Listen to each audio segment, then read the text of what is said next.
So in this series, we're trying to build the largest army possible, and we're starting to build a very, very good army. So Perryville is another fun little battle, and we're going to go into this with a lot of strength, and it's kind of overwhelming, and that's what really most of the campaign is. It's overwhelming, but we want to. The whole point is to see how big an army we can build, and how powerful, and how many casualties we can inflict on the enemy. But it does sort of start to feel like seal clubbing after a while. We get over 8-1 in this battle. So something like 1,500 casualties for us and close to 12,500 for the enemy. And one of the things that I do in this battle, which you'll see, is I go after the enemy. And another thing that you'll see is the continuing problem of the AI being broken when it comes to finding the best route for the enemy to retreat.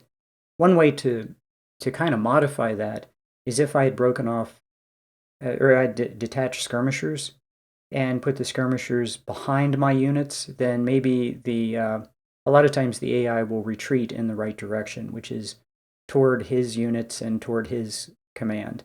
But you'll see that when there are a bunch of your units around an enemy unit, the AI doesn't know what to do, and so it screws it up. Now, there are two simple fixes for this. Always have units retreat the way they came, or the other thing you can do is just any unit that routes in the wrong direction just immediately shatters. So those would both work. But it's something that the developers still haven't fixed, and it's been a problem with Ultimate General Civil War from the very first. So anyway, what you'll see as I go after the enemy, you also see that in this I keep looking for the flanks of individual units. So in any battle where an enemy unit stays put and I attack, I don't just attack to the front, I'm looking for the enemy flank. And so if I advance, it's to advance on the flank of individual units.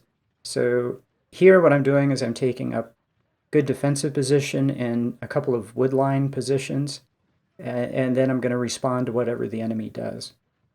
And there are a couple really ideal locations here for artillery. And the enemy is going to attack across the river, and then on the left they're going to come through kind of that wooded area. And I'm okay with that. The enemy can. I want to see how the enemy is going to deploy. But anyway, at the point that the enemy attacks, I'm going to counterattack and then drive the enemy into a corner of the map, and the clock will save the last couple of enemy units. But I'll get most all of them.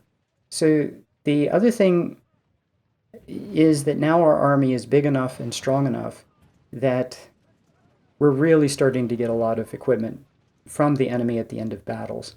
And what I'm going to get, and it's easy to understand, is an enormous amount of equipment from the enemy after each one of these battles that I'm going to be able to use for free to equip my army. The other thing that's a little bit harder to see, well, you can't see it, but you can see the effects, is I'm going to build a massive officer corps. I mean, every division commander is going to be a 3-star, and I'm going to have a bunch of them after the division commander positions are filled. Here I catch a unit coming across the river. After all the division positions are filled, that's not going to be the end. There's still going to be a bunch of 3-stars left over, and then a huge number of 2-stars and 1-stars. And when you have an officer corps that's that strong, where you have just a pile of 3-star, 2-star, 1-stars, and colonels, it really improves the performance of your units. Focusing on developing an officer corps is one of the kind of hidden but most important things you can do in Ultimate General Civil War. So I think you'll start to see that. At this point, there are a lot of 2-star generals in the army, but those 2-stars are going to become very quickly 3-stars. And one of the reasons they're going to become 3-stars is because these units are so large. The army is large. The enemy brings a lot of troops to the battle, so these officers are getting a lot of kills. So if you build a small, efficient army, that works. I mean, that works great. But you'll never get the number of kills you need to build a large officer corps. you'll get an officer corps that's good, but not as good as it could be. The only way these officers get experience is they get a lot of kills. And the only way you do that is you build a large army. And then when the enemy scales up to you, you get a lot of kills. So what you see is if you use the strategy that I'm using, maybe the first part of the game is a little bit of a challenge. I mean, it didn't really look like much of a challenge, but it's more of a challenge than having smaller units and a little more expensive. But once you get to about this part of the game, it really pays off. And then as you get 3/4 into the game and you see the officer corps and the equipment and the experience levels of these big, strong units, it's overwhelming. In fact, when you get into the last third of the game, First Corps is going to be so overpowering that it's ridiculous. Actually, Second Corps is OP too, and Second Corps could just pretty much stroll through the end game and just leave First Corps at home. But Third Corps, I think, could easily win the Battle of Richmond by itself. It's just so powerful. So, and Third Corps is going to be much weaker than First Corps or Second Corps. It's still going to be very strong, and it's going to be largely equipped with Enfields.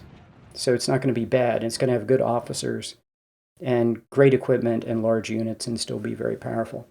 So anyway, from this point on, the Army just gets stronger and stronger. And pay attention to the officer corps and how it gets, it's going to start really getting strong too because of all the kills we're getting. Anyway, enjoy the rest of the battle.